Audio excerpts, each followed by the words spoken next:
예루살렘 성전 미문이라고 하는 곳에서 40년 동안 일어나 걸어보지 못했던 안진뱅이를 베드로와 요한이 일으켰습니다.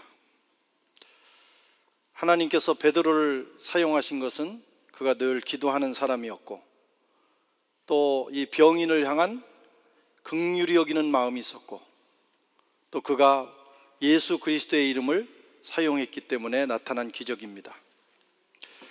오늘은 이 병인 안진뱅이 이 사람의 관점에서 살펴보도록 하겠습니다. 먼저 예수 그리스도의 이름을 믿는 믿음이 있었던 것입니다. 16절에 보면 그의 이름을 믿음으로 그 이름이 너희 보고 아는 이 사람을 성하게 하였나니 예수로 말미암아 난 믿음이 너희 모든 사람 앞에서 이같이 낫게 하였느니라. 베드로를 통해서 일어난 이 기적을 보고 사람들이 솔로몬의 행각에 모였습니다. 지금 베드로를 사실 보기 위해서 모인 거예요. 이 기적을 일으킨 사람이 누구냐? 어떻게 이런 일이 일어났느냐? 그때 베드로는 단호하게 말합니다. 나 때문이 아니다. 이 기적은 나로 인해서 일어난 것이 아니다. 예수 그리스도의 이름, 그 능력, 그리고 그것을 믿는 믿음이 오늘 이 역사를 일으켰다. 사람들은 어떤 영웅에게 집중하기를 원합니다. 그리고 누구나 그런 관심을 받는 것을 좋아합니다. 그 관심, 그것이 병적으로 나타나면 관종이라고 그래요. 누구에게나 그런 마음이 있습니다. 많은 사람들이 시선이 집중될 때, 그때 아니라고, 그것은 하나님으로부터 나왔다고, 하나님께 영광을 돌릴 수 있는 사람이 진정한 신앙인입니다. 예수 그리스도의 이름이 기적의 근원이었어요. 여러분, 그 이름은 어떤 이름입니까? 하나님의 아들의 이름이었어요. 사실 유대 사회에서는 이 예수라고 하는 이름이 흔하게 쓰여졌던 이름이기도 합니다. 그래서 성경에 바예수, 예수의 아들이라는 이름도 나오고, 실제로 예수라는 이름을 가진 이들도 나오고, 구약 성경에는 예수라고 하는 이름의 뜻을 가진 비슷한 이름들이 많이 나와요. 예수, 예슈아, 여호수아, 이사야, 호세야, 이런 이름들은 다 비슷한 어근의 비슷한 의미를 가지고 있습니다. 발음은 조금씩 차이가 있지만 구원이라고 하는 그 의미를 담은 단어입니다. 유대인들은 구원을 갈망했어요. 그래서 자녀들의 이름을 지을 때 자신들의 그 소망과 갈망을 담아서 지은 거예요. 그 이름이 지금 제가 나열해 드린 이름입니다. 우리도 그런 이름들을 많이 짓잖아요. 우리는 복을 좋아하니까 복돌이, 복순이, 복남이, 복자를 많이 넣습니다. 사람들이 무의식 속에 가지고 있는 그 소망입니다. 유대인들도 그랬다는 거예요. 그런데 2000년 전에 하나님의 아들, 독생자가 이 땅에 오셨는데 그의 이름도 예수였어요.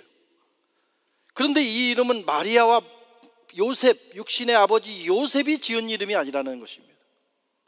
다른 모든 이름은 자기 부모가 지었는데 이 이름은 계시된 이름이에요.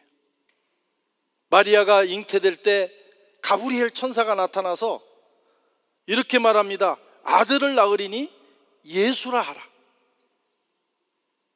그의 이름을 예수라 하라. 그가 자기 백성을 죄에서 구원할 자이기 때문에 구원이라는 이름을 붙이라는 것입니다. 그래서 하나님의 독생자는 예수라고 하는 이름을 가지고 이 지상에서 33년 동안을 사셨습니다. 그가 공생의 일을 할 때도 예수라고 하는 이름으로 일하셨어요. 그런데 놀라운 것은 공생의 마지막에 요한복음 17장 대제사장적 기도라고 하는 겁니다. 예수님이 마지막으로 하나님 앞에 그 제자들을 위해서, 또 자기 사람들을 위해서, 자기가 두고 가는 이 땅을 위해서 하신 기도가 요한복음 17장의 대제사장으로서의 기도인데, 그 기도문에 이렇게 주님은 고백하고 있어요. 17장 11절에 내가 그들과 함께 있을 때 내게 주신 아버지의 이름으로 그들을 보전하여 지켰나이다. 아들의 이름이 뭡니까? 예수예요. 그런데 그 이름이 본래는 아버지의 이름이기도 했다. 아버지께서 내게 주신 아버지의 이름 예수로, 그 이름을 가지고 내가 활동하면서 내가 사람들을 가르치고 그들을 지켰나이다, 그들을 보전했나이다. 놀라운 고백을 하고 있는 거예요. 자, 이렇게 보면 성자 하나님도 예수라는 이름을 가졌지만 본래 그 이름이 성부 하나님의 이름이었다고, 이 놀라운 비밀을 주님께서 요한복음 17장에 고백하고 있는 것입니다. 우리가 구약에서는 구약의 하나님을, 성부 하나님을 여호와 또는 야훼라고 부릅니다. 그러나 사실 이 발음은 정확한 발음은 아닙니다. 왜냐하면 유대인들은 하나님이, 이 거룩하신 하나님의 이름을 함부로 부를 수가 없었어요. 우리도 그런 문화를 가지고 있어요. 우리는 그 유교의 전통을 따라서 높은 사람의 이름을 함부로 부르지 못합니다. 아무개 그렇게 하면 안 돼요. 자기 아버지의 이름을 함부로 부르지 않습니다. 그래서 부모님의 전함이 어떻게 되시냐고 물으면 우리 아버지는 성원용이에요 이러면 속으로 생각해, 이 쌍놈이구나, 못 배운 놈이구나, 그렇게 생각을 해요. 어떻게 배운 사람은 어떻게 해요? 성자, 원자, 용자를 쓰십니다. 요즘은 이제 그렇게까지는 안 하지만 그래도 조금 그 아는 사람, 내 부모를 존중하는 것이 어떤 것인가를 아는 사람은 부모의 이름을 함부로 부르지 않는 거예요. 제가 프랑스에 와서 받은 문화 충격 중에 하나가 아무나 이름을 부르더라는 거예요. 우리는 대통령 이름도 그냥 마크롱 이렇게 불러버려요. 제가 어린 게 아니고 우리 애들이 어렸을 때 유치원 학교를 보냈더니 그 친구들이 저를 보고 제 아내를 보면 혜경, 원영 이러는 거예요. 어린 것들이. 처음에 그 적응이 잘 안 되는 거예요. 근데 신기한 건 제가 프랑스 이름으로 샤를르라는 이름을 가지고, 샤를르. 근데 샤를르라는 이름을 부를 때는 그냥 샤를리님 이렇게 안 하고 샤를 이렇게 부르면 별로 거부감이 없는데, 이게 우리 문화에서 지어진 우리 이름을 부를 때는 딱 그렇게 다이렉트로 부르면 이게 뭔가 존중받지 못하는 느낌이 있더라 이거예요. 저도 많이 적응했지만 우리 교회 내에서, 이 한국 커뮤니티 안에서 어느 권사님이 원용씨 뭐 이런다든가, 우리 학생 중에 나라가 원용 막 이러면 약간 좀 충격을 받을 것 같아요. 그 이름을 부르는 게 그렇게 중요했는데 유대인들도 그런 문화를 가지고 있었어요. 그래서 특별히 하나님에 대해서 함부로 이름을 부르지 못한 거예요. 그 거룩하신 하나님, 높으신 하나님의 이름을 우리가 어떻게 부를 수 있는가? 그래서 성경을 이 필사하는 서기관들도 여호와라고 하는 이름이 나올 때는 가서 목욕을 하고, 나올 때마다 목욕을 하고 회개 기도를 하고, 그리고 앉아서 기록을 하는 거예요. 그러니까 일반인이 이 이름을 부르지를 못했습니다. 그래서 대신에 여호와 야훼라고 하는, 여호와나 야훼는 이 같은 단어를 다른 방식으로 발음하는 거예요. 지금 논쟁이 있어요. 여호와라는 말이 정확한 발음이냐, 야훼라는 말이 정확한 발음이냐. 어쨌든 그 이름을 부르지 못하기 때문에 어떻게 했냐면 다른 이름으로 변형시켰어요. 그래서 아도나이 엘로힘, 아도나이 주 하나님, 아도나이 엘로힘 주 하나님, 이렇게 야훼라고 하는 이름 대신에 그 이름을 못 부르니까 다른 별칭을 부른 거예요. 불어 성경에도 에떼그넬이라는 말을 씁니다. 영원하신 분. 캐톨릭 교회는 아직도 이 부분을 다이렉트로 부르지 않는 경향이 있어서 한국 천주교회는 보니까 이 하나님의 이름이 나올 때 그것을 그냥 부르지 않고 교황청의 어떤 결정을 따라서 주님으로, 대부분을 주님으로 부릅니다. 그런다고 그래요. 그만큼 지금까지도 이 하나님의 이름을 부르는데 조심을 합니다. 그래서 이 구약 시대부터 유대인들은 이 발음을 하지 않았기 때문에 이 발음이 묵음으로 남아 있었어요. 그래서 이 정확한 발음이, 이 하나님의 이름을 얘기하는 정확한 발음이 무엇인지 사실은 나중에는 아무도 모릅니다. 수백 년이 지난 후에는 다 그걸 잊어버린 거예요. 그냥 단어만 있는 거예요. 자음만 있는 거예요. 그러다가 10세기, AD 10세기에 마소라라고 하는 학파에서 이런 단어들에 모음을 붙이기 시작하면서 그 발음을 임의적으로 붙여서 이런 발음일 것이다 라고 해서 붙여진 것이 오늘날 우리가 얘기하는 야훼, 여호와라고 하는 발음이죠. 그래서 사실 그것도 정확한 것은 아니라, 정확한 것은 무엇만 있냐면 구원이라는 의미만 있는 거예요. 그런 차원에서 여호와, 야훼, 예수, 구원이라는 같은 의미를 가진 단어는 아마 그 구약의 하나님의 그 묵음으로 남아있던 이름을 그렇게 붙여서 여호와, 야훼로 불렀지만 더 정확한 이름은 예수라고 하는 이름이 될 수도 있다. 우리는 그렇게 추정해 볼 수도 있습니다. 어쨌든 하나님께서 그 아들에게 계시하신 예수라는 이름은 아버지께서 가지고 계셨던 이름입니다. 다시 말하면 이 이름은 하나님의 이름이에요. 하나님의 이름 예수. 하나님은 왜 이름을 가지셨느냐? 세상을 구원하시는 구원의 프로젝트를 가지셨기 때문이에요. 구원을 해야 될 대상이 없다면 이 이름이 필요 없습니다. 그런데 구원받아야 될 대상이 있기 때문에 하나님은 이 이름을 정하시고 이 이름으로 모든 일을 행하신 거예요. 이 이름으로 행하시다가 그의 아들에게 주셨다가 그 성령에게 이 이름을 붙여서 보내시고, 그리고 후에는 이 이름으로 주님의 구속사역을 계속 감당해야 될 저와 여러분에게도 허락하신 것입니다. 여러분, 이 예수라는 이름이 얼마나 중요한지를, 얼마나 엄청난 일인지를 우리는 알아야 합니다. 예수님은 이 땅에 오셔서 그 이름으로 구속을 행하셨고 그 이름으로 모든 일을 행하셨습니다. 예수님이 이 히브리서에 보면 예수님을 천사들 중에 하나라고 생각하는 천사 숭배 사상이 있었어요. 그 히브리서 초반을 보면 천사 얘기가 많이 나와요. 근데 천사인데 천사 중에 가장 뛰어난 사람이다 이렇게 하는, 그래서 예수님의 신성을 부인하는 이단들이 있었어요. 그런데 히브리서 기자는 예수님을 이렇게 소개합니다. 1장 4절에 그가 천사보다 훨씬 뛰어나면, 이 훨씬 뛰어나다는 것은 비교급이나 최상급 정도가 아닙니다. 아예 비교할 수 없는 완전히 격이 다른 존재라는 거예요.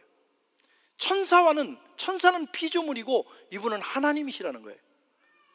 그런데 거기에 한 가지를 더 붙인 것은 그들보다 더욱 아름다운 이름을 기업으로 받으셨음이니. 예수님이 본래 신분도 천사하고는 비교할 수 없는 하나님이셨지만, 그러나 그가 하나님이시라고 하는 그 증거는 이 이름, 이 아름다운 이름을 유업으로 받으셨기 때문이라는 것입니다.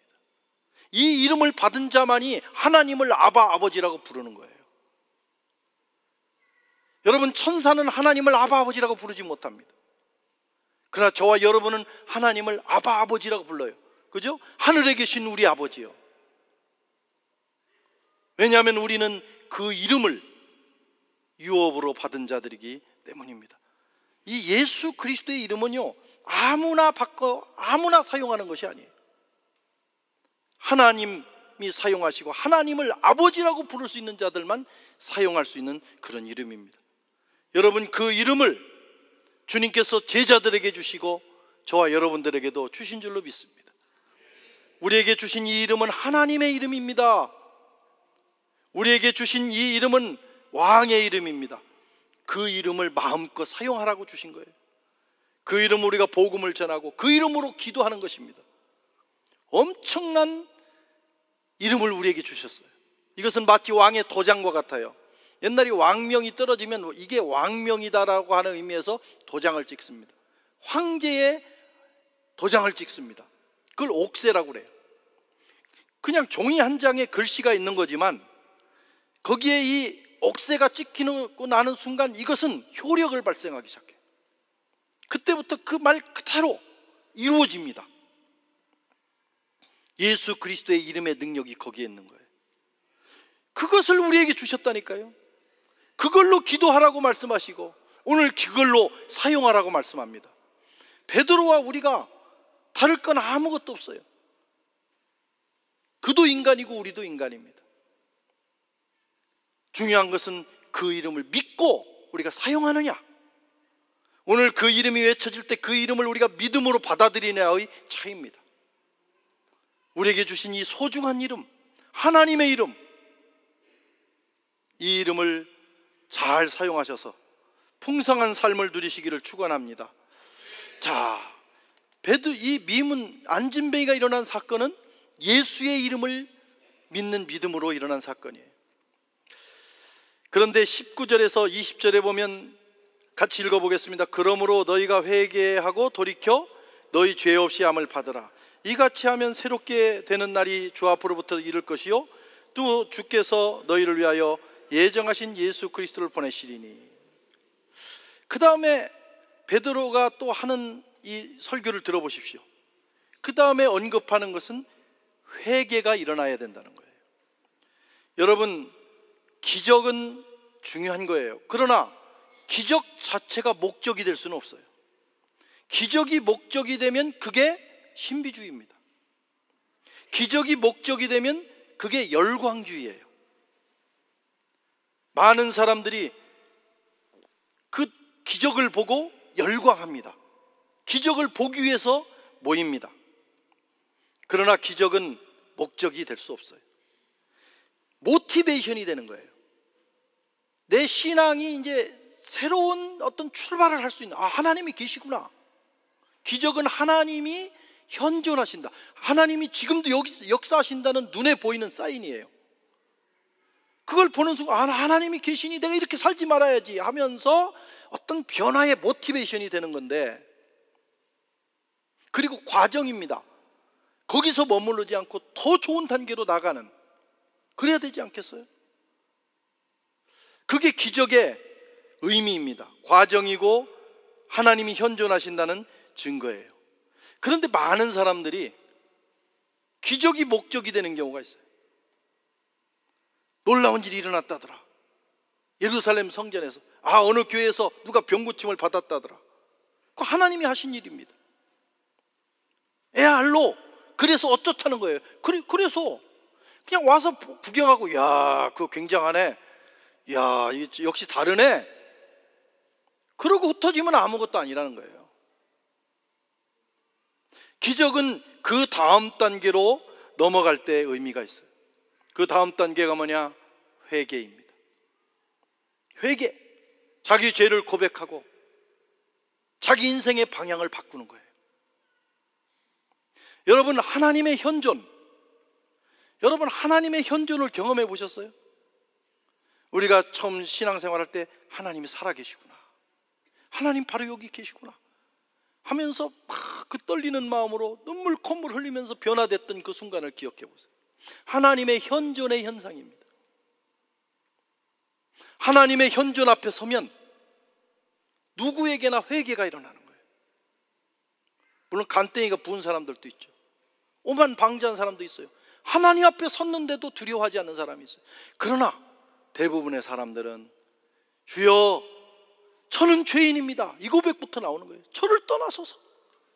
너무 두렵고 너무 거룩하니까 회개로 이어져야 되는 거예요. 여러분, 기적의 그 다음 단계는 회개입니다. 회개, 변화로 이어지지 않는 기적은 신비주의예요. 그래서 오늘 베드로가 그것을 말씀하고 있는 겁니다. 불신앙을 회개하고, 하나님이 살아계시는 걸 봤으면 내가 그동안 하나님을 부인했던 것을 회개하고 예수를 십자가에 못 박았던 것을 회개하라는 거예요. 그러면 어떤 날이 일어나냐? 죄 용서함을 받고 새 사람이 되고 유쾌하게 되는 날이 온다. 이 유쾌하다는 번역, 다른 성경에는 다른 번역이 있지만 유쾌하다, 원래 이 뜻은 원기를 회복한다, 안식을 누린다. 여러분, 유쾌하게 되는 느낌을 한번 여러분 상상해 보시겠어요?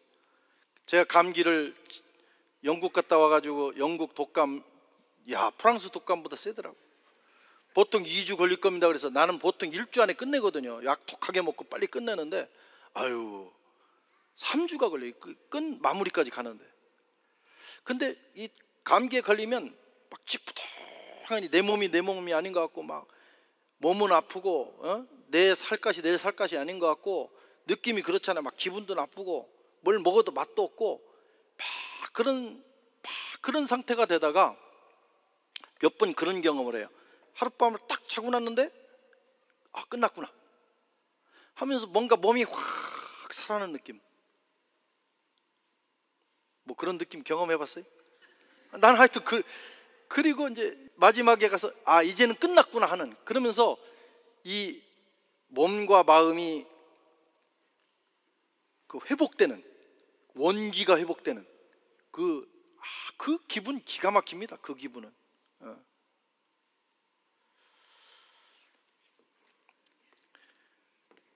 남 얘기라 감동이 없나 봐. 하여튼 그게 영적으로도 제가 방황하다가 정말 변화돼서 주님을 만나고 며칠간 회개의 경험을 하고 막 콧물 흘리고 났을 때 그 기쁨, 그 느낌은요, 꼭 이런 유쾌하게 되는 느낌, 영과 혼과 육이. 그동안 그렇게 나를 짓누르고 있던, 어둡게 짓누르고 있던 그 늘 죽고 싶은 마음, 그 우울한 마음, 그런 마음이 순식간에 떠나가면서 막 날아갈 것 같고, 내가 좋으니까 막 기도원에 올라갈 때는 모든 게 우울하고 막 그랬는데 그 나무에 잎사귀들이 막 춤을 추는 것 같고, 완전히 다른 세상, 다른 은혜를 경험했어요. 하나님은 저와 여러분들에게 그런 은혜를 주시기를 원하는 거예요. 기적을 구경하는 것으로 끝나지 않고 그 다음 단계, 회개를 통해서 용서받고 회복되는 그런 역사로 나가기를 원하시는 것입니다. 기적은 맛보기에 불과해요. 혹시 기적을 경험하지 못했더라도 여러분, 누군가가 그런 간증을 하면 하나님 살아계시구나 내가 인식하면, 내 각성을 하면 내게 회개가 일어납니다. 내 이렇게 살지 말아야지. 회개하고 하나님 앞에 나를 고백하고 내어놓으면 그 다음 단계를 하나님 우리를 인도하셔요. 용서하시고 원기를 회복시켜 주시고 유쾌하게 되는 날, 그리고 새로운 인생길을 열어주시는 겁니다. 맛만 보고, 맛보기에서 맛만 보고 끝나면 얼마나 손해인지 아세요? 더 진짜 깊은 맛이 있어요. 신앙생활은 그저 남 잘 되는 거 구경만 하는 것이 아니라 내가 그 세계로 들어가야 합니다. 비밀이 있습니다. 내가 생각하지 못했던 하나님이 예비하신 세계가 있어요. 더 아름답고 깊고 더 기가 막힌 세계가 있어요. 그것을 사모하셔야 돼요. 신앙생활은 절대 매너리즘이 없어요. 이걸 알면 지루하지 않아요. 들어가면 또 더 좋은 세계가 있다 이거야. 하나님의 세계는 끝도 없습니다. 그런 은혜가 충만하시기를 바랍니다. 그 다음에 지금 베드로가 또 말씀하는 것은 이제부터는 예수께 집중하라는 거예요. 이제 너희가 십자가에 달아 죽인 그 예수께서 그 예수의 시대가 왔다. 22절과 23절 같이 한번 읽겠습니다. 모세가 말하되 주 하나님이 너희를 위하여 너희 형제 가운데 나 같은 선지자 하나를 세울 것이니 너희는 무엇이든지 그의 모든 말을 들을 것이라. 누구든지 그 선지자의 말을 듣지 아니하는 자는 백성 중에서 멸망을 받으리라 하였고, 성경의 결론은 예수입니다. 먼 훗날 한 선지자를 보낼, 예수님은 선지자기도 해요. 삼중직을 가졌어요. 제사장이면서 선지자면서 왕이면서. 그걸 메시아예요. 지금 예수님을 말씀하는 거예요. 그 마지막 때에 한 선지자를, 메시아를 보낼 터인데 그때부터는 그의 말을 들으라. 이게 구약부터 얘기돼 있던 거예요. 근데 사실은 예수님이 모든 것의 결론이에요. 근데 유대인들은 그 예수님을 몰라보고 예수님을 배격했어요. 예수님이 살아계실 때도 요한복음 5장 39절에 성경은 나에 대해서 말하는데, 너희가 영생을 얻으려고 성경에 대해서 상고하고 읽고 묵상하는데 그 성경은 나에 대해서 말하는 것이다. 그런데 너희가 내가 왔는데도 내게 오기를 원치 않는도다. 그렇게 말씀하셨어요. 구약 성경 전체가 아주 엑기스를 짜고 마지막 들어가 보면 예수님을 얘기하는 거라는 거예요. 구약도 예수님에 대한 이야기예요. 이 천하 만물도 예수님이 창조하셨고 예수님이 계속해서 지켜나가시고 완성하시는 역사입니다. 골로새서에 의하면 그에 의하여, 그를 위하여 창조하였다. 예수님도 천지창조에 참여하신 분입니다. 그래서 사실 구약도 아들을 향해서 나가는 거예요. 그런데 신약, 그 아들이 이 땅에 오신 다음부터는 철저하게 예수에게 집중해야 되는 거예요. 그래서 신약 성경을 읽어보면 모든 것이 예수님께 집중이 되어 있습니다. 베드로, 야고보, 요한이 예수님과 함께 변화산에 올라갔잖아요. 딱 올라갔더니 예수님 옆에 모세와 엘리가 서 있는 거예요. 엘리야가. 베드로가 너무 깜짝 놀랐어요. 모세와 엘리사는 구약의 대표 주자예요. 최고의 선지자, 최고의 지도자예요.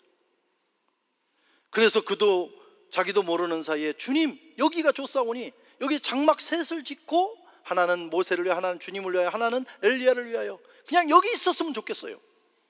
그때 하늘로부터 호련히 빛난 구름이 덮이면서 이는 내 사랑하는 아들, 내 기뻐하는 자니 너는 저의 말만 들으라.